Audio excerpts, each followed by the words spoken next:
bahwa penghakiman tuh ada, saudara. Kalau Tuhan Yesus datang kali yang kedua, Yesus itu pertama kali datang sebagai juru selamat.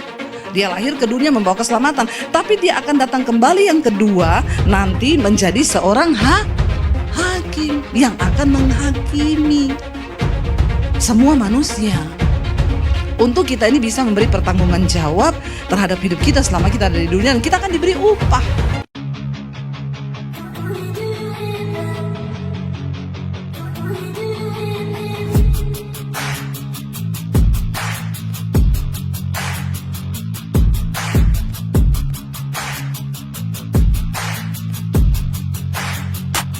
Selamat datang di channel Bela Kebenaran.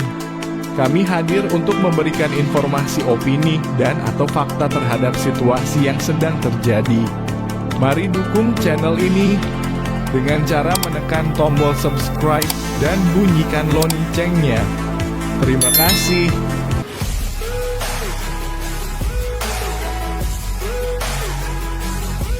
Iya, terima kasih buat Bapak Gembala dan seluruh jemaat yang mempercayakan pelayanan ini pada saya. Puji Tuhan. Tapi ya mau di mana saja yang namanya pergumulan, masalah itu selalu ada. Di Indonesia orang berpikir mau lari ke luar negeri ya untuk kehidupan yang lebih baik ya. Sekarang lagi pada berbondong-bondong ya, dan mereka semua di sana lagi berkata berbahagialah kalian yang sudah ada di luar negeri gitu ya. Tapi saya percaya ya di sini pun kita semua pasti punya pergumulan dan tantangan juga kan. Ya bahkan mungkin ada sebagian orang berkata saya tuh ya pengen Bu sebenarnya di Indonesia, tapi gimana? Jadi mau dimanapun juga yang namanya hidup itu ya pasti ada masalah ya. Jadi kalau saudara masih ada masalah itu berarti masih ya, kalau sudah nggak ada masalah berarti sudah mati itu ya. Nah hari ini kita akan sama-sama belajar dari seorang tokoh di Alkitab yang dia juga dibuang saudara ke satu negara yang bukan negaranya, dan itu bukan karena kemauannya tapi karena kemauan Tuhan. Saya percaya bahwa dalam hidup ini dimanapun kita berada, apapun yang terjadi di hidup kita, Tuhan turut bekerja untuk mendatangkan kebaikan, amin. Tapi bagi kita yang terpanggil sesuai dengan rencana Tuhan dan yang mengasihi Tuhan loh. Ya, kalau nggak mengasihi Tuhan ya mungkin bikin-bikin jalan sendiri, saudara akan berputar-putar di padang gurun, lebih lama, lebih stres. Ya, tapi bagi orang yang berjalan bersama Tuhan itu Tuhan turut bekerja. Ya, tidak buat semua orang ya, ingat ya. Tapi bagi mereka yang sungguh-sungguh mengasihi Dia, yang terpanggil sesuai dengan rencana Tuhan. Saudara, di Alkitab ada seorang tokoh, saya mengambil Daniel hari ini. Bukan karena suami saya namanya Daniel ya, tapi di Alkitab ya. Kita lihat bersama ya, ketika itu bangsa Israel itu siklusnya menghormati Tuhan, bertobat, lalu disertai Tuhan, berdosa, lalu dihukum Tuhan, lalu bertobat lagi, dipulihkan Tuhan lagi, disertai Tuhan lagi, lalu berdosa lagi, dihukum lagi, menderita lagi, bertobat lagi, ya dikasihi lagi, berdosa lagi, seperti itu. Ya, saya berdoa kita tidak seperti itu, amin. Karena kita sudah belajar dari Alkitab, nggak enak kita hidupnya itu seperti itu. Kalau udah tobat ya tobat terus, amin. Jangan balik-balik lagi supaya hidup tuh gak menderita, karena dosa itu membawa penderitaan. Lalu ketika bangsa Israel di satu saat mereka itu memberontak terhadap Tuhan, mulai mengikuti keinginan daging mereka, menyembah berhala dan beralih daripada Tuhan. Tuhan izinkan ya mereka diserang oleh Raja Nebukadnezar dari Babel. Ya, dan akhirnya saudara, beberapa orang itu dibawa ke Babel, bukan karena keinginan mereka. Termasuk di dalamnya Daniel, Sadrak, Mesak, dan Abednego. Ya, jadi pada tahun ketiga pemerintahan Yoyakim itu pada waktu Raja Yehuda, ya itu dikatakan di Alkitab, maka Nebukadnezar itu datang ke Babel menyerang Yerusalem, lalu mengepung kota itu. Dan Tuhan izinkan kota itu ditaklukkan oleh Raja Nebukadnezar, ya atas seizin Tuhan. Jadi jangan berpikir setelah kita anak Tuhan itu enak terus ya. Seringkali memang Tuhan izinkan ya supaya ada satu peristiwa yang membuat kita merasa tertekan, tersesak, lalu kita ini tujuannya supaya kita ini bertobat. Tuhan izinkan, Tuhan menyerahkan, Alkitab berkata, Raja Yoyakim dari Yehuda pada waktu itu, ya bahkan bukan cuma rajanya yang ditaklukkan, semua perkakas di rumah Tuhan itu dicuri. Kita tahu waktu itu saudara, bait Allah itu emas, ya, itu semua perhiasan yang mahal dipakai untuk pembangunan bait Allah. Dan ketika Raja Nebukadnezar menyerang Yerusalem, semua itu diambil saudara. Dan Tuhan izinkan, padahal itu adalah barang-barang yang kudus dan ditabiskan untuk menyembah Raja Tuhan, ya. Lalu Tuhan izinkan dirampas semuanya, perkakas rumah Tuhan dibawa ke Babel. Bahkan ketika itu bukan hanya rumah Tuhan saudara, Raja bertitah kepada tangan kanannya pada waktu itu Aspenas, dia bilang, ya ambil beberapa orang Israel, anak-anak muda, yang mereka itu punya kecerdasan di atas rata-rata, orang-orang yang bijaksana, orang-orang yang pinter, bawa ke Babel untuk bekerja bagi raja, ya. Dan di antara mereka pada waktu itu raja itu bilang begini, kalau kita lihat di Daniel pasal yang pertama ayat yang keempat, yang dipilih itu siapa? Raja bilang begini, Raja bertitah kepada Aspenas, kepala istananya, untuk membawa beberapa orang Israel yang berasal dari keturunan raja dan kaum bangsawan. Mereka yang apa? Anak-anak muda, dikatakan ayat 4, orang-orang muda yang tidak ada suatu celah, hidupnya itu baik, ya, yang berperawakan baik, yang memahami berbagai-bagai hikmat, berpengetahuan banyak, dan yang mempunyai pengertian tentang ilmu, yakni orang-orang yang cakap untuk bekerja di istana raja, supaya mereka itu diajarkan tulisan dan bahasa orang Kasdim, dan lalu mereka akan bekerja di istana raja. Dan ini bukan kemauannya Daniel saudara, tapi dia terpilih di antara orang-orang yang dipilih pada waktu itu. Ya, kalau ditanya sama Daniel mau nggak dia ke Babel, mungkin dia nggak mau. Tapi ya apa daya, dia terpilih di orang-orang yang cakap, ya. Tapi sekali lagi kita percaya bahwa Tuhan turut bekerja dalam segala perkara bagi orang-orang yang hidup sungguh-sungguh dengan Tuhan. Ayat ini berkata, dicari orang-orang yang hidupnya itu tidak bercela. Bayangkan loh, untuk bekerja kepada seorang raja kafir yang tidak mengenal Tuhan, itu aja dipilih orang-orang yang hidupnya itu baik, yang tidak bercela. Ya, apalagi kita untuk Tuhan saudara. Maka kita harus mempersembahkan hidup yang kudus. Ya, karena Tuhan tuh pakai memang orang-orang yang seperti itu. Raja yang tidak mengenal Tuhan ini dipakai Tuhan untuk memilih.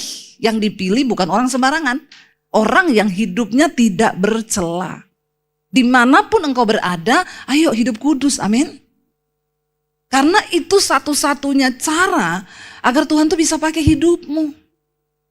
Dosa itu membuat kita terpisah dari Tuhan. Kalau hidup kita penuh dosa, Tuhan gak bisa pakai kita saudara. Sebaliknya setan yang akan pakai kita justru. Tapi kalau kita hidup kudus, maka itu syarat pertama. Pilihan Tuhan itu atas hidup kita. Waktu kita ini hidup kudus, tidak bercela. Maka saya berdoa buat kalian anak-anak muda yang ada di negeri orang ini. Yang pertama sekali persembahkanlah hidupmu itu kepada Tuhan. Sebagai persembahan yang hidup, yang kudus dan ya berkenan kepada Tuhan. Waktu kita sudah dapatkan perkenanan Tuhan, yang lain itu tinggal cara Tuhan aja yang akan bekerja. Tapi kalau kita hidup dalam dosa, ya saudara, rasanya Tuhan gak bisa ya pakai hidup kita. Di Alkitab semua orang yang dipilih Tuhan adalah orang-orang yang mempersembahkan tubuhnya kepada Tuhan. Hidup kudus ya. Dan dipilihlah mereka ini. Daniel, Sadrak, Mesak, Abednego. Dan Alkitab berkata karena mereka ini hidupnya memang kudus, tidak bercela. Ketika dibawa di istana raja, mereka dikasih makan makanannya raja. Ya bayangkan loh. Dan disuruh minum anggur wine itu yang buat raja. Tapi mereka memilih untuk tidak menajiskan diri dengan apa yang menjadi santapan raja. Mereka bilang enggak. Lalu pada waktu itu kepala makanan dan minuman di istana berkata, kenapa kamu harus makan ini? Karena ini makanan pilihan supaya kamu tuh sehat, otakmu pintar dan cerdas. Tapi mereka bilang bisa diuji. Kami nggak mau menajiskan diri dengan makanan raja dan minum-minuman raja, anggur, semua itu.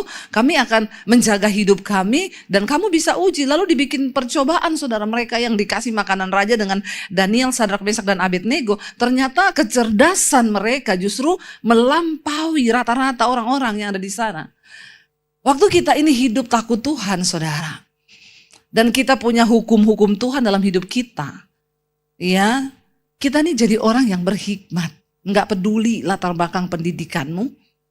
Waktu kau hidup takut Tuhan, Alkitab berkata di depan raja-raja kamu akan berdiri. Itu janji Tuhan. Saya nggak pernah mau mendoakan orang kalau minta didoakan. Maaf ya, bukannya saya ini nggak mau kerja sebagai hamba Tuhan, tapi tugas saya bawa saudara ketemu Tuhan. Nggak ada pendeta hebat, yang ada tuh Tuhan yang hebat, amin. Kau harus ketemu dengan Tuhan sendiri. Ya, untuk doa kita didengar Tuhan tuh, untuk doa tuh nggak ada just tip. Ya, kalau beli barang dari sini ke Indonesia masih ada just tip, dari Indonesia ke sini ada just tip. Tapi untuk doa nggak ada just tip. Termasuk lewat pendeta nggak ada. Ya, saya selalu berkata, nggak usah titip doa sama pendeta. Nggak ada lah pendeta mau nangis buat lu. Jujur aja ya nggak? Ya, coba tolong mikir. Ya, nggak ada. Karena doa yang didengar Tuhan itu doa yang lahir dari hati. Saya nggak mungkin berdoa dari hati lah buat kalian. Siapa? Lu bukan anakku, iya nggak? Ya saya akan menangis buat orang yang ada di hati saya. Ya, makanya saudara nggak usah titip doa. Makanya Yesus ketika perempuan-perempuan menangis waktu dia pikul salib, Yesus bilang apa? Nggak usah nangis buat aku, tangisi dirimu sendiri dan keluargamu. Ya, karena ya jujur emang iya. Ya, saya paling nggak suka apalagi kalau orang, Bu, doakan suami saya. Ya, kenapa suami saya selingkuh? Saya nggak mau doakan suamimu, Bu. Kenapa? Saya nggak cinta sama suamimu. Ya, saya nggak akan doa sungguh-sungguh buat suamimu. Saya kalau doa buat suami saya nangis karena saya cinta sama suami saya. Saudara ngerti nggak maksud saya? Ngerti ya? Jadi nggak usah terlalu apa ya saudara. Orang Kristen itu banyak pemahaman yang keliru, tapi dihidupi terus. Enak banget loh ya. Titip doa ya, Bu, kagak. Ya, kau pikir Tuhan bisa kau titip-titipi? Ya, saya mau berangkat ke Yerusalem. Bu, titip doa nanti taruh di tembok ratapan. Goblok. Ya, lu pikir setelah pendeta bawa doamu di tembok ratapan, dimasukin gitu, terus Tuhan itu bergetar-getar gitu di surga. Wah, tembok ratapan, pret. Ya, saya selalu bilang, nggak ada, jangan titip doa. Ya, please, karena Tuhan, hubunganmu dengan Tuhan tuh nggak bisa diwakili oleh siapapun, amin. Ya, nggak bisa. Tuhan itu mau berhubungan pribadi denganmu. Ya, Tuhan tuh pengen hubungan pribadi dengan kita. Waktu engkau ada masalah, datang. Alkitab bilang, masuk kamar, tutup pintu. Tempat berdoa yang paling benar-benar ampuh itu di mana? Orang Kristen sering tanya saya, kalau saya bawa grup ke Israel, Bu, di sini ini tempat yang paling ibu merinding kalau berdoa tuh di mana, Bu? Di kuburannya Yesus atau di rumah Imam Kayafas atau di penjaranya ini? Saya bilang, kamu mau tahu tempat yang paling saya merinding berdoa? Di kamar hotel. Kenapa? Karena itu yang Alkitab bilang, Yesus bilang, kalau kau pengen doamu dijawab, masuk kamar, tutup pintu. Berdoalah pada Bapamu dari tempat yang tersembunyi, sebab Bapamu berada di tempat yang tersembunyi. Kau berdoa dari tempat yang tersembunyi, maka Bapamu yang ada di tempat yang tersembunyi itu menjawab doamu dari tempat yang tersembunyi. Ayo ngerti saudara, ya, kekristenan yang benar itu seperti apa? Kita sendiri yang harus datang. Waktu Yesus mati, tabir bait Allah itu terbelah menjadi dua. Kenapa? Karena ketika dulu ada tabir yang boleh masuk ke situ hanya imam besar. Untuk pengampunan dosa, Tuhan, aku nih bawa darah. Mereka di luar mempersembahkan korban, sembelih kambing domba. Mereka beli itu kambing domba yang tidak boleh ada cacatnya. Aku imam besar datang nih Tuhan, persembahan mereka, ampuni Tuhan dosa-dosa mereka. Kalau Tuhan berkenan, diampuni. Hanya imam besar. Kenapa Yesus mati di atas kayu salib dan dia disebut sebagai anak domba Allah? Waktu dia mati, darahnya tercurah, tabir itu terbelah jadi dua. Artinya apa? Tidak ada lagi tabir antara kita dengan Tuhan. Semua orang berhak masuk sendiri untuk ketemu Tuhan lewat darah Kristus. Itu saudara. Dan akhirnya ketika saya bertanya sama Tuhan, siapa engkau Tuhan? Ya, dan puji Tuhan, Alkitab bilang kalau kau mencari Tuhan, Tuhan itu berkenan untuk ditemui. Cari Tuhan sampai kau menemukannya. Waktu saya bertemu dengan Tuhan, apa yang terjadi? Saya dilawat Roh Kudus saat berjam-jam saya nangis, merasa diri saya kotor, berdosa. Karena Alkitab berkata ketika Roh Kudus turun atas seseorang, maka Roh Kudus akan menginsyafkan orang itu yang pertama akan dosa, kebenaran, dan penghakiman. Makanya hanya orang-orang yang dipenuhi Roh Kudus yang tahu bahwa ada dosa, ada yang namanya kebenaran, dan ada yang namanya penghakiman. Kalau orang gak percaya ada penghakiman, berarti dia itu gak ada Roh Kudus. Karena Alkitab berkata, kalau Roh Kudus turun atas seseorang, maka Roh Kudus akan menginsyafkan orang itu akan dosa, kebenaran, dan penghakiman. Nah, kenapa ada Kristen-Kristen yang tidak tahu dosa, gak percaya akan ada penghakiman? Kita kan sudah gak dihakimi. Nanti Tuhan datang, kita langsung auto masuk surga, pret lu. Banyak orang Kristen yang model begitu. Saya bilang maaf ya, kamu mau ke istana presiden aja, itu nggak bisa sembarangan. Ya, ada kemarin orang diusir, datang pakai celana pendek, ditanya sama penjaga pintunya, mau ngapain, mau ketemu, ini nggak bisa. Lu tahu nggak aturan datang ke istana presiden itu seperti apa? Kamu harus janjian dulu, kamu layak atau tidak untuk masuk, itu sudah ada aturannya. Apalagi kamu datang pakai celana pendek dan sandal begini, yang nggak mungkin diterima. Itu istana presiden, yang hanya bangunan di dunia. Lah kalau di sorga, maaf saudara, itu tempat yang sangat mulia. Kau nggak disuruh pakai jas nggak, tapi kita harus pakai jubah kekudusan. Di kitab Wahyu dibilang, jagalah jubah itu tetap putih. Ada aturannya, karena sorga itu bukan untuk sembarang orang. Ya, yang mengerti ini Alkitab berkata, waktu Roh Kudus turun atas seseorang, Roh Kudus menginsyafkan orang itu akan dosa, kebenaran, penghakiman. Untuk pertama kalinya ketika saya dijamah Tuhan, saya rasa diri saya kotor. Tadinya kagak, saya merasa paling benar, saya merasa paling baik. Ya, saya merasa yang salah itu orang tuaku, yang salah itu dia. Kenapa saya jadi begini? Karena kau, dan kau.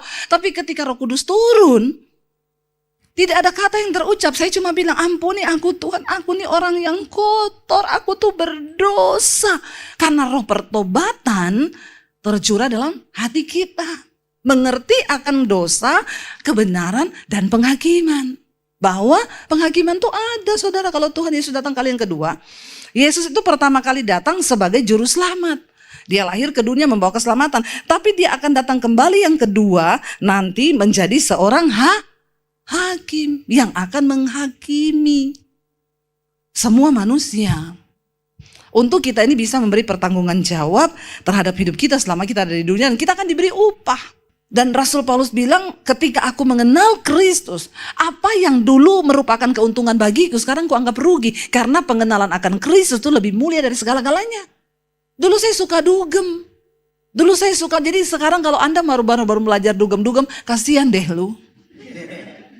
Sekarang bukan zamannya nakal, sekarang zamannya tobat. Baru mau belajar sama saya. Saya sampai mau bunuh diri dulu gara-gara ya itu iblis. Dia tipu kau dengan kesenangan duniawi, tapi pada akhirnya dia incar tuh nyawamu. Karena kau akan kosong. Ya, dengan saudara pikir saudara dugem, dunia gemetar itu ya. Gemetar-gemetar di sana, dan saudara pikir kebutuhan jiwa manusia. Ingat loh, jiwa kita ini tidak terbatas. Jiwa itu nggak terbatas. Waktu orang berpikir, dulu saya berpikir saya punya uang 100 juta udah ada cukup itu, pasti aku happy banget. Setelah saya dapat 100 juta ternyata cuma begini 100 juta. Lalu saya bilang kalau saya punya 1 M pasti saya akan luar biasa. Setelah saya punya 1 M, cuma begini toh punya 1 M. Karena jiwa tuh nggak terbatas. Kenapa banyak orang ini nikah lagi? Karena memang jiwanya itu nggak terisi. Ya, kita mau pikir saya akan cari suami yang seperti ini pasti akan begini. Waktu kau nikah, kau bilang nggak seindah ekspektasi, ternyata kehidupan ini, pernikahan ini cuma seperti ini toh. Lalu akhirnya sudah cari lagi yang lain. Ya. Saudara pikir, wah kalau saya nikah sama orang kayak begini pasti gini, pasti gitu. Ya merindukan nanti suami yang dengar terus kalau dibilang ini. Makanya banyak orang sakit jiwa tuh di Jepang sekarang diciptakan robot untuk laki-laki tuh pada nikah sama robot. Ada seorang pria yang dia udah cerai 3 kali.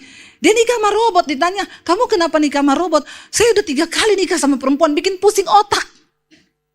Saya mau gila nikah sama perempuan. Jadi saya pilih nikah sama robot. Enak, nggak protes. Tapi dia lupa. Lagi berhubungan robotnya korslet, mati kau. Semua kan ada resiko toh. Lah, terus apa sih hidup ini? Mau cari enaknya sendiri ya nggak bisa. Ya, jadi saudara, jadi kalau jiwa manusia ini loh. Jiwa kita itu tidak terbatas. Karena itu jiwa ini hanya bisa diisi oleh sesuatu yang tidak terbatas. Apa yang tidak terbatas? Tuhan. Kalau kita coba isi dengan sesuatu yang lain, ya makanya banyak orang sakit jiwa. Tapi kalau Tuhan sudah ada di sini itu udah saudara, apapun udah Tuhan itu udah segalanya. Ya, makanya sekarang saya hidup itu udah, Tuhan tuh udah segala-galanya nih buat saya, sudah nggak ada lagi yang lain. Ya, nggak ada yang kuingini lagi selain Tuhan.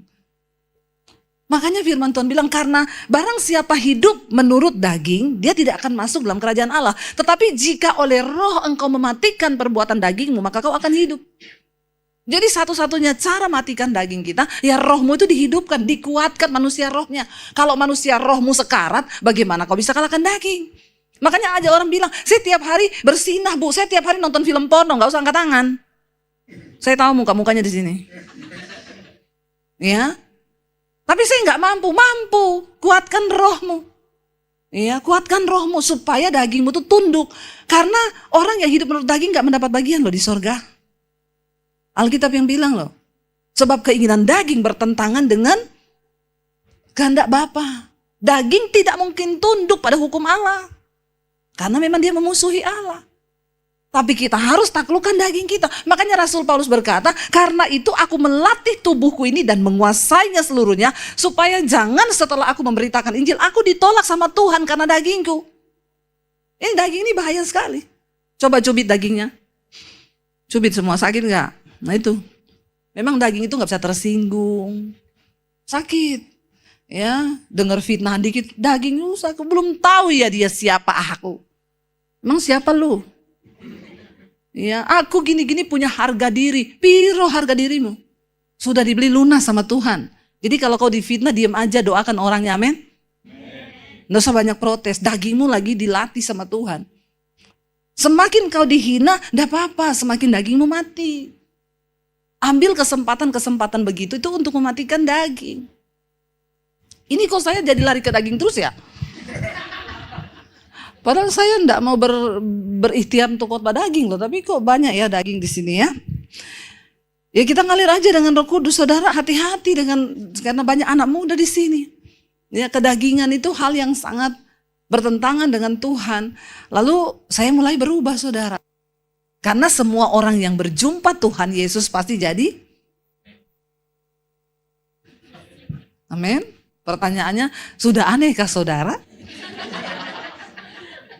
Ya, orang yang ketemu Tuhan Yesus aneh. Tadinya merokok, jadi nggak merokok. Aneh enggak? Aneh. Tadinya suka dugem, nggak dugem lagi. Aneh enggak? Aneh. Tadinya emosian, gampang tersinggung. Sekarang enggak. Aneh enggak? Aneh. Ya. Tadinya pakai baju yang belum jadi, nggak ada benangnya dipakai. Nah, sekarang terima Yesus, ya berubah. Pakainya sopan karena menyadari tubuh ini bait Allah. Aneh enggak? Aneh. Tadinya marah-marah, kepahitan, emosi. Ya, tadinya pelit, minta ampun. Setelah ketemu Yesus suka menabur, suka memberi. Itu aneh enggak? Saya berdoa saudara jadi Kristen yang berdampak saudara. Kalau ada orang, tuayan itu menguning sekarang. Sekelilingmu, temenmu, banyak orang stres, banyak orang depresi. Kau nggak perlu ayat hafal di dalam 1 Timotius pasal yang ke-7. Nggak usah alay lebay. Nggak usah. Kau cuma cukup rangkul dia dan katakan, aku mau berdoa ya buat kamu. Tuhan mengasihimu loh. Itu aja. Karena tuayan ini hari-hari ini menguning. Sedikit aja kita tuh jamah orang, dia bisa hari itu terima Tuhan Yesus. Ayo saudara, sudah berapa banyak jiwa yang kau menangkan buat Kristus? Itu jadi pertanyaan karena ketika Tuhan datang, ketika kita mati, dia nggak tanya pencapaianmu, nggak ditanya ijazahmu, nggak ditanya upah kerjamu berapa, depositmu berapa, enggak. Yang dia tanya berapa jiwa yang sudah kau menangkan bagiku selama engkau ada di dunia. Hari ini saya cuma mau bilang kalau Tuhan angkat hidup saya, saudara, hari ini saya diundang khotbah. di kantor-kantor pemerintahan, depan pejabat, depan gubernur, depan wali kota, depan orang-orang besar. Apakah karena saya pinter? Enggak, karena saya memiliki sesuatu yang orang gak miliki. Apa itu? Firman Tuhan. Daud tuh bilang begini, Daud, aku ini masih muda, tapi aku lebih bijaksana daripada pengajarku. Kalau dipikir pengajar itu berarti kan orang yang lebih tua yang ngajarin kita. Tapi Daud bilang, aku lebih bijaksana dari mereka. Kenapa? Karena firman-Mu kusimpan dalam hatiku. Apa yang membuat hidup kita ini bernilai? Cuma Tuhan. Jadi kau gak usah sok pinter, gak usah sok bisa, karena ya satu-satunya yang bikin hidupmu itu berarti cuma Tuhan. Kalau orang gak punya Tuhan, sepinter apapun kau, gak ada Tuhan. Tapi ketika engkau punya Daniel, ya kenapa mereka diangkat Tuhan di Babel? Saudara tahu kisahnya, saudara baca sendiri nanti di rumah. Alkitab berkata, akhirnya raja cinta banget sama Daniel. Lalu ketika raja panggil semua penguasa-penguasa negerinya, bupati, wali kota dipanggil semua, dia bilang aku harus bagi dalam 3 daerah kekuasaan. Dan orang tertinggi yang memegang kedudukan itu Daniel. Mengalahkan semua para pejabat di Babel. Maka timbullah iri hati dari para pejabat di Babel. Mereka bilang nih orang baru. Orang lama apa orang baru? Orang baru, gak bahaya tah? Bahaya. Orang yang gak tahu datangnya dari mana, dari Yerusalem itu musuhnya, bayangkan saudara itu negara musuhnya loh. Diambil, harusnya kan lu minoritas di sini, terus lu sapa? Tapi karena ada Tuhan, mereka hidup kudus, mereka punya hikmat Tuhan dikatakan, sehingga dia diangkat menjadi orang tertinggi di antara para pejabat. Ketika dia diangkat mengepalai semua ke bupati-bupati dan wali-wali kota di Babel, mereka iri, mereka bilang gini, kurang ajar ya ini anak satu, ini anak kemarin sore, anak muda bisa menduduki jabatan tertinggi dan di atasnya kita, di bawahnya dia, ya kita cari cara dong jatuhin dia. Maka mereka pengaruhi Nebukadnezar, tuanku raja. Bukankah Tuhan itu udah bikin patung yang besar? Maka Tuanku keluarkanlah undang-undang. Siapapun yang berdoa kepada Allahnya atau dewanya selain kepada dewanya Raja Nebukadnezar, itu harus dihukum mati. Lah raja dibilangin gitu, seneng dong. Karena kami ini benar-benar mengabdi pada raja loh. Raja bilang, oke, segera bikin undang-undangnya, ketik. Ditulis. Lalu raja ambil cincin materainya, dicap, itu tanda bahwa peraturan itu tidak dapat ditarik kembali sekalipun oleh raja. Lalu waktu Daniel dengar peraturan itu dibikin, apa yang Daniel lakukan saudara? Dia lari pulang ke kamarnya di rumah, dia masuk ke loteng kamar tempat setiap hari dia berdoa. Karena Alkitab berkata, sehari 3 kali Daniel berdoa kepada Allah. Lalu orang-orang itu ngikutin. Yuk kita ikutin dia yuk. Dia pasti mau pulang doa. Mereka udah tahu jam doanya. Lalu dia berdoa. Semua menyaksikan. Lapor ke Raja Nebukadnezar. Raja, ada orang yang tidak taat. Jadi raja harus segera menghukumnya. Raja bilang siapa? Daniel. Sehari 3 kali dia berdoa kepada Allahnya. Maka Alkitab berkata, sedihlah hati Raja Nebukadnezar. Kenapa? Karena Daniel orang yang dia sayangi. Karena Daniel memiliki hikmat yang luar biasa, makanya dia tempatkan. Saudara perhatikan, waktu Tuhan yang angkat engkau, 1000 tangan orang yang akan berusaha menjatuhkan engkau, kau gak perlu takut. Sebab Tuhan yang menjamin. Ini yang bekerja sama semua gubernur, bupati-bupati, kepala-kepala daerah, wali kota. Lalu Raja Nebukadnezar bilang, hah Daniel, iya jadi raja segera lakukan hukuman mati. Lemparkan dia ke dalam gua singa. Ini raja tolong tanda tangan keputusannya. Raja tok dengan cincin materainya.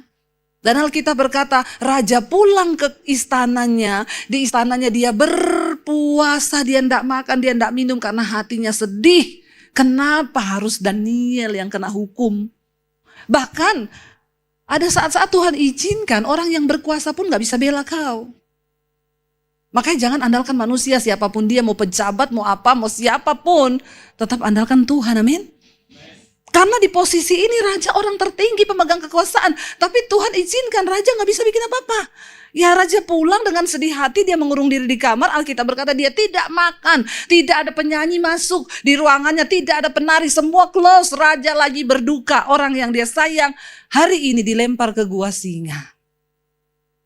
Lalu pagi-pagi benar, sore itu Daniel dilempar ke dalam gua singa. Alkitab berkata, pagi-pagi benar raja itu gak tidur semalam-malaman. Subuh-subuh raja bangun dari tempat tidurnya. Yang dia datangi pertama gua singa. Karena batu itu sudah ditutup, raja itu berdiri saudara di depan gua singa itu bertanya gini, Daniel, Alkitab berkata suaranya lirih. Ya, dia bilang Daniel, dia tunggu, kok gak ada suara. Dia panggil lagi Daniel, ya, tiba-tiba Daniel menyaut, iya tuanku raja. Raja bilang, apakah Allah yang kau sembah itu sudah menolongmu? Apakah Allah yang kau puja itu yang tidak mau kau sangkal namanya itu sudah menolongmu? Dan tiba-tiba Daniel berseru dari dalam, iya raja, Allahku yang sudah aku sembah itu, yang kepadanya aku berdoa sehari 3 kali. Allahku itu yang sudah menyelamatkan aku dan singa-singa ini tidak memakan aku. Saudara lihat, kita lihat saudara, Daniel pasal yang ke-6, ayat yang ke-5, ayat yang ke-14 di sana dikatakan Daniel 6 ayat 14. Ya, Daniel pasal yang ke-6 atau ayat yang ke-15 bisa tayangkan Daniel 6 ayat yang ke-15. Waktu mereka lapor bahwa Daniel orang yang sudah harus dihukum mati, Alkitab berkata setelah raja mendengar hal itu maka sangat sedihlah ia, ya, dan ia mencari cara untuk melepaskan Daniel. Loh, raja itu masih cari cara loh. Ya, Daniel pasal 6 ayat yang ke-15, ya, multimedianya kurang kopi. Ya. Setelah raja mendengar hal itu dikatakan maka sangat sedihlah ia. Lalu apa? Ia mencari jalan untuk apa? Melepaskan Daniel. Bahkan sampai matahari masuk, ia masih berusaha untuk menolongnya. Raja itu masih terus berusaha cari cara supaya Daniel itu bebas, gak masuk gua singa. Tapi saudara, apa daya? Ya hukum udah dibuat. Sudah ditok dengan cincin materainya, gak bisa ditarik. Ada saat-saatnya di hidup ini bahkan orang tuamu gak bisa tolong kau. Ya, jadi jangan pernah harapkan siapapun yang kau pikir bisa tolong. Andalkan Tuhan. Lalu dikatakan di sana, lalu bergegas-gegaslah orang-orang itu menghadap raja serta berkata kepadanya, ketahuilah raja bahwa menurut undang-undang orang Persia tidak ada larangan dan keluaran yang dapat diubah. Mereka bilang, raja jangan macam-macam ya. Nggak ada lagi undang-undang yang bisa kau rubah sekalipun kau tuh raja. Ayat yang berikutnya dikatakan di sana, coba lihat. Ya, ayat selanjutnya dikatakan di sana saudara, sesudah itu raja memberi perintah, lalu diambillah Daniel, ya. Dikatakan lalu sesudah itu raja memberi perintah lalu diambillah Daniel dan dilemparkan ke dalam gua singa, ya, dan berbicaralah saudara raja kepada Daniel, Allahmu yang kau sembah dengan tekun, dialah kiranya akan melepaskan engkau. Raja bilang, aku udah gak bisa. Ya biar Tuhan yang kau sembah dengan tekun itu aja yang lepaskan engkau. Ya, maka dibawalah sebuah batu dan diletakkan pada mulut gua itu. Lalu raja mencap itu dengan cincin materainya. Dan dengan cincin materai itu para pembesar-pembesarnya. Supaya dalam hal ini Daniel tidak dapat lagi dibuat perubahan apa-apa. Bayangkan ya, orang itu kalau memang iri hati saudara. Dia akan cari cara untuk bunuh engkau. Untuk halangi karirmu. Untuk lakukan sesuatu agar kalau bisa kau mati. Kenapa kita perlu bergantung sama Tuhan? Karena dunia ini terus berubah. Kita nggak pernah tahu ada orang-orang, kita ini hidup benar, baik, ada yang suka, ada yang tidak suka. Kita hidup jahat juga, banyak juga yang tidak suka. Ya karena memang ya namanya manusia itu, tidak semua orang suka dengar berita keberhasilanmu. Banyak yang nangis waktu dengar kau berhasil. Karena mereka nggak suka memang. Ya, tapi sebaliknya ketika kau sial, banyak akan tersenyum dan tertawa. Inilah kehidupan. Ya. Dan ketika orang gak bisa tolong, ya udah, ya orang iri hati pengen bunuh, gak bisa dibuat apa-apa. Lalu ayat yang selanjutnya dikatakan di sana, lalu pergilah raja ke istananya saudara, dan berpuasalah ia semalam-malaman. Ia tidak menyuruh orang penghibur-penghibur penyanyi datang, dia tidak dapat tidur. Bayangkan raja nggak tidur loh, nggak makan, nggak ada penyanyi. Biasanya kan malam di istana raja itu rame, Inul diundang, Dewi Persik diundang, nyanyi saudara Justin Bieber ya. Tapi kali itu raja bilang, nggak, aku lagi sedih. Karena orang yang aku sayang mau dihukum mati. Dan lalu kita berkata pagi-pagi sekali ketika fajar menyingsing, raja langsung berdiri dari tempat tidurnya dan dia buru-buru pergi ke gua singa, pengen tahu Daniel itu udah mati. Dia sedih sekali. Ketika ia sampai dekat gua itu apa dikatakan? Berserulah ia kepada Daniel dengan suara yang sayu. Pelan-pelan dia ngomong gini, Daniel, hamba Allah yang hidup, Allahmu yang kau sembah dengan tekun itu sudah sanggupkah ia itu menolong dan melepaskan engkau dari singa-singa itu? Lalu Daniel bilang kepada raja, ya raja, kekallah hidupmu. Kaget padahal raja ngomong pelan-pelan karena dia berharap nggak ada suara pasti. Udah tinggal tulang belulang, udah mati nih. Ternyata dia bilang, kekalah hidupmu. Allahku telah mengutus malaikatnya untuk mengatupkan mulut-mulut singa itu sehingga mereka tidak mengapa-apakan aku, karena ternyata aku memang tidak bersalah di hadapan Tuhan. Tidak salah di hadapan Allah, tetapi juga terhadap Tuanku ya Raja, aku juga gak melakukan kejahatan. Pastikan hidupmu dalam kekudusan, karena waktu kau dianggap Tuhan tidak bersalah, maka pembelaan itu datang dari tangan Tuhan. Ini mati loh, depan mata mati. Udah gak ada jalan, udah gak ada yang bisa tolong sudah. Tapi Tuhan menolong. Dan dikatakan di sana saudara, Allah telah mengutus malaikatnya. Lalu dengan sukacita raja memberi perintah supaya Daniel ditarik dari dalam gua itu. Maka ditariklah Daniel dari dalam gua itu dan tidak terdapat luka apa-apa kepadanya karena ia percaya kepada siapa? Allah. Amin saudara.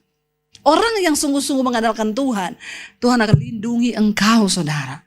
Seberapa banyak pun orang ingin menghancurkan hidupmu, saya ini udah mengalami saudara. Orang mau tutup pelayanan saya, suami saya dituduh curi keyboard. Bayangkan model suami saya begini dituduh curi keyboard di gereja. Astagfirullah subhanallah. Benar-benar itu ya kebangetan fitnahnya.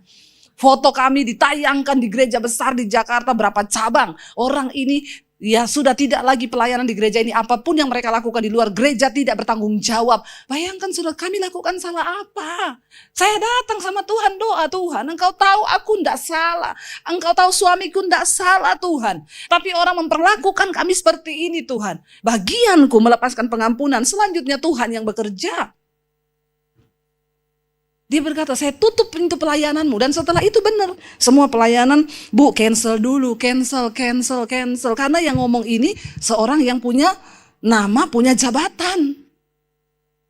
Bayangkan kami cancel ya Bu, cancel.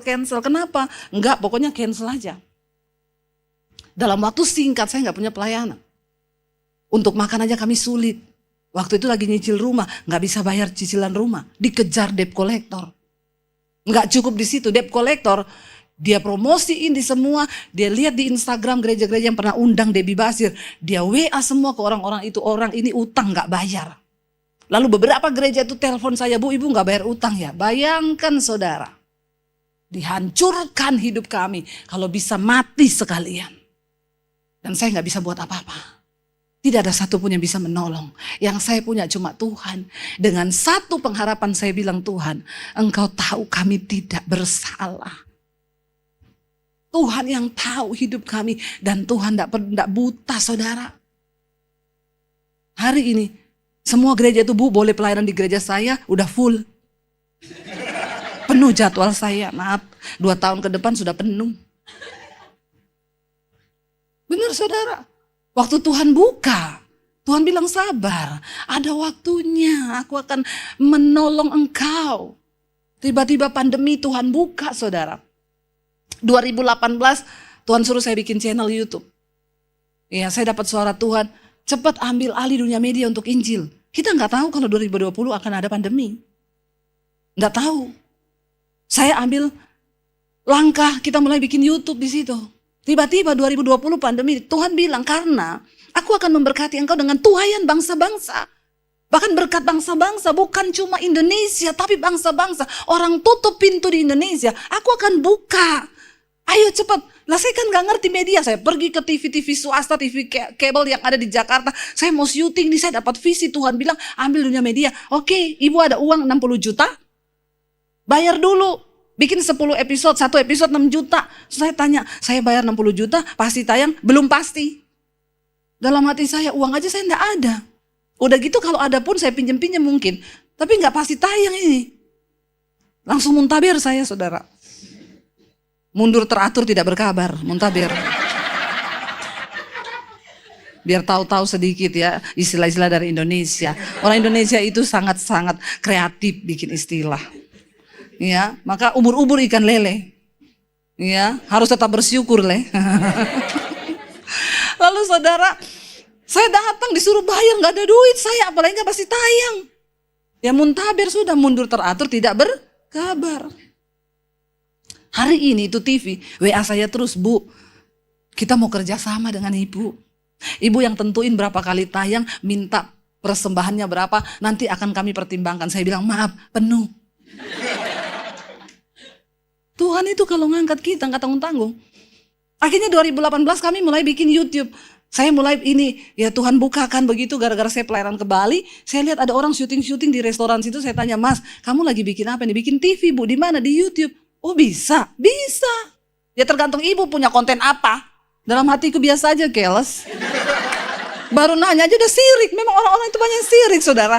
Ya, sekarang yang dia bikin itu udah tutup. Nggak berkembang. Yang waktu itu dia ngomong ke saya, ya tergantung ibu memang punya konten apa, biasa aja, nggak usah gitu. Dia nggak tahu saya sedang bawa satu visi Tuhan yang besar. Saya pulang dari Bali, saya bilang ke suami saya tahu YouTube nggak usah bayar. Syuting pakai iPhone bisa, nggak usah pakai studio yang mahal-mahal. Kita cari lightingnya sinar matahari saja. Murah meriah dari Tuhan semua, ya toh. 2018 bikin YouTube. Mulai naik pelan-pelan, tayangin khotbah, lumayan yang nonton. Pas 2020 pandemi, channel saya waktu itu baru 50.000 subscribe-nya. Belum dapat uang lagi dari YouTube waktu itu. Tapi kami cuma setia aja, memang tujuannya Tuhan bilang kan ambil alih dunia media untuk Injil. Tiba-tiba pandemi datang, saudara. Saudara tahu, gereja tutup, semua orang gak bisa ibadah. Ya, channel saya satu hari nambah 1.000 subscribe satu hari. Kok enggak wow ya? Wow dong. Sudah punya channel belum? Ngerti nggak susahnya cari subscribe? Biar saudara share 10 orang, untung satu yang subscribe. Iya nggak? Ya, udah share satu video nonton 2. Itu pun saya sama temen saya udah saya ancam nonton. Awas. Udah pakai ancaman itu. Ya saya punya itu saudara di pandemi satu hari 1.000 nambahnya. Padahal YouTube bilang kalau ada channel 1 minggu nambah 1.000 tuh hacker. Lah punya saya di hacker malaikat. Hari ini hampir 900.000 subscribe-nya.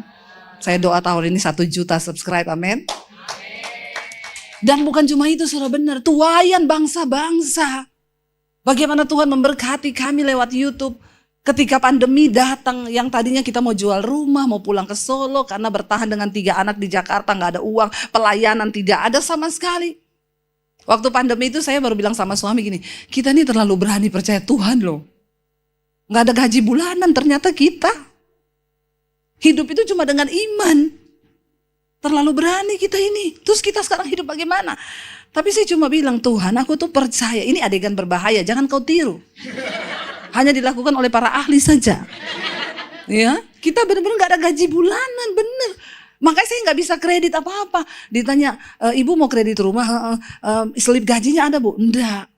Lalu terus ibu ini datang mau kredit, soalnya saya ini bekerja untuk Tuhan. Tuhan kan tidak terlihat pak.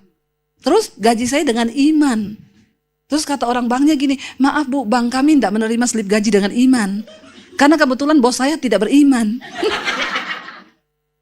Iya kan saudara, jadi bingung kan. Dan memang ya seperti itu kenyataannya. Tapi ketika pandemi saudara, wow, Tuhan itu genapi benar tuayan bangsa-bangsa dan berkat bangsa-bangsa. Ya, tiba-tiba kami juga akhirnya dimonetisasi itu channelnya dan tiap bulan kami dapat gaji dari YouTube, puji Tuhan.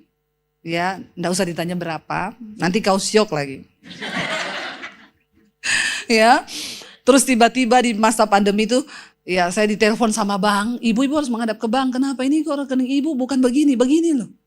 Dulu padahal tiap bulan minta maaf itu rekening. Maaf, saldo Anda tidak cukup. Padahal nggak lebaran minta maaf terus. Ya, tapi ketika Tuhan memberkati, ya di tengah masa pandemi kami yang tadinya mau jual rumah, mau gini-gini, ya nggak jadi saudara, karena Tuhan itu cuma semudah dia membalikkan telapak tangan, cuma semudah dia berfirman. Di tengah masa pandemi akhirnya kami bangun gereja-gereja di desa-desa, kami bantu hamba-hamba Tuhan di pelosok. Bahkan setelah pandemi saya bangun sekolah misi di Bandungan, Semarang, itu Tuhan kasih visi kami sekolahin orang-orang yang mau jadi hamba Tuhan. Dari Papua, dari pedalaman semua, gratis selama 6 bulan. Dalam waktu 7 bulan pembangunan sekolah selesai dengan biaya miliaran yang tidak masuk akal. Tapi saya nggak pernah pakai proposal, saya nggak pernah ngomong, Tuhan yang bekerja. Dan hari ini saudara, saya mau bilang sama kamu, apa yang terjadi di Alkitab itu bukan dongeng. Ya, kalau masih ada kitab boleh ditambah sini, Debbie 1. Saya cerita tentang lo, ini kan tokoh-tokoh ini karena mereka ngalami Tuhan kan. Ya, maka pada tahun 1994 ada seorang yang bernama Debbie berasal dari Poso. Ketika itu dia akan bunuh diri karena dia sudah kehilangan harapan dengan hidupnya akibat dosa. Lo benar gak saudara? Tapi saat itu dia berkata, Tuhan adakah engkau di dunia ini? Lalu Debbie 3 ayat 4 berkata. Nanti dibilang saya sesat lagi mau bikin Alkitab baru ini ya. Tapi saya cuma mau bilang real, firman Tuhan itu real, Alkitab itu real. Sehingga kau bisa mencatat kisah hidupmu masing-masing, amin. Itu yang dinamakan kitab kehidupan. Kehidupanmu itu yang dicatat. Apakah namamu itu masuk? Ya kalau catatannya cuma begini. Bambang, ada Bambang sini toh. Kalau ada Bambang saya ganti lagi Joni. Ada lagi saya ganti lagi Bejo gitu ya. Bambang 1 adalah seorang hidup bernama Bambang. Tiap hari dia nonton film porno, bersinah. Kalau kisah hidupnya begini gak dicatat. Kata malaikat bikin kotor. Gak usah dicatat. Makanya pastikan nama kita tuh tercatat dalam kitab kehidupan. Dan itu Alkitab real. Makanya saya tuh gak pernah bilang Alkitab tuh dongeng. Saudara mungkin baca kisahnya Yusuf ini. Saudara udah berpikir, aduh ini kayaknya dongeng ya. Jangan loh saudara. Karena hari-hari ini anak-anak muda apalagi Gen Z ini. Banyak yang udah gak percaya Tuhan. Ya ada satu anak sekolah minggu di Jakarta, bukan sini. Pulang sekolah minggu mamanya bilang, Dek tadi di sekolah minggu diajari apa? Jadi gini loh Mam ceritanya. Gimana? Itu guru cerita ya Mam. Ketika itu bangsa Israel keluar dari Mesir. Lalu ada laut di depannya. Terus Musa ambil handphone. Terus Musa telepon tentara Israel. Lalu datanglah helikopter Mam. Lalu helikopter mengangkat mereka. Menyeberang laut itu dan sampai ke sebelah. Terus mamanya bilang, kayaknya kamu bohong. Karena ceritanya bukan seperti itu. Dia bilang, hello Mam. Gue ceritain lu aja yang masuk akal. Lu gak percaya. Apalagi kalau gue ceritain yang itu guru sekolah minggu bilang. Hello ada jalan di depan. Lalu Musa ambil tongkat dan jadi jalan. Hello please. Apakah menurut lo itu gak gila? Ini loh anak sekolah minggu sekarang begitu. Dia udah gak percaya firman. Yang lebih parah lagi. Ada anak sekolah minggu namanya Yosua. Tiba-tiba dia nangis di ruang sekolah minggu di luar. Bapaknya tanya, kenapa lu nangis Yosua? Itu ibu sekolah minggu di dalam bilang aku yang robohkan tembok Yeriko. Terus mamanya tanya, tapi lu kan nggak lakukan itu kan? Ya enggak lama bukan aku. Bapaknya bilang astaga kayak gitu juga kalian itu ribut. Tinggal tanya aja berapa kerugiannya papa bangun lagi nanti tuh tembok. Mulai dari emaknya, bapaknya semuanya tidak ngerti firman. Makanya ya hidupnya kayak begitu. Kalian saya cuma mau bilang, sepintar apapun ilmu yang kamu punya, Alkitab, firman Tuhan itu penuntun hidup yang paling benar, amin. Cari Tuhan sungguh-sungguh. Ayo hormati Tuhan. Kita bangkit berdiri bersama.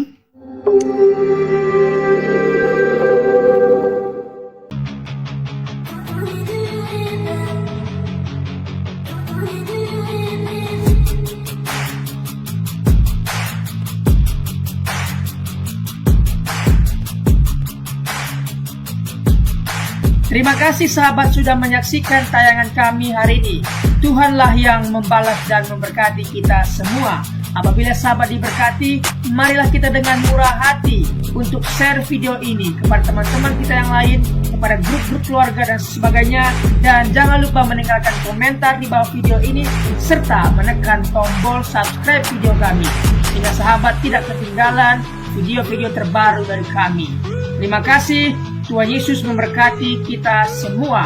Dan dengarkanlah firman Tuhan singkat ini. Mintalah maka akan diberikan kepadamu. Carilah maka kamu akan mendapat.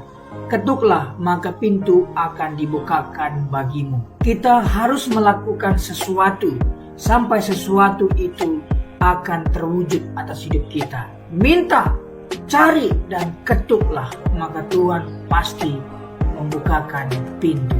Lukas 18 ayat 1. Yesus mengatakan suatu perumpamaan kepada mereka untuk menegaskan bahwa mereka harus selalu berdoa dengan tidak jemu-jemu. Kita berdoa dengan tidak jemu-jemu. Terus minta maka pasti akan diberikan. Tuhan Yesus berkata, karena itu aku berkata kepadamu, apa saja yang engkau inginkan ketika engkau berdoa, percayalah bahwa engkau telah menerimanya dan engkau akan memilikinya. Amini ayat firman Tuhan ini, bahwa Tuhan pasti memberikan segala sesuatu yang kita butuhkan. Semoga Allah, sumber pengharapan, memenuhi kamu dengan segala sukacita dan damai sejahtera dalam iman kamu, supaya oleh kekuatan Roh Kudus kamu berlimpah-limpah dalam pengharapan. Terima kasih. Apabila sahabat ada komentar dan pendapat yang lain terhadap video hari ini, boleh tuliskan komentarnya, pendapatnya di kolom komentar di bawah video ini, sehingga kita boleh diskusi di sana.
Tuhan.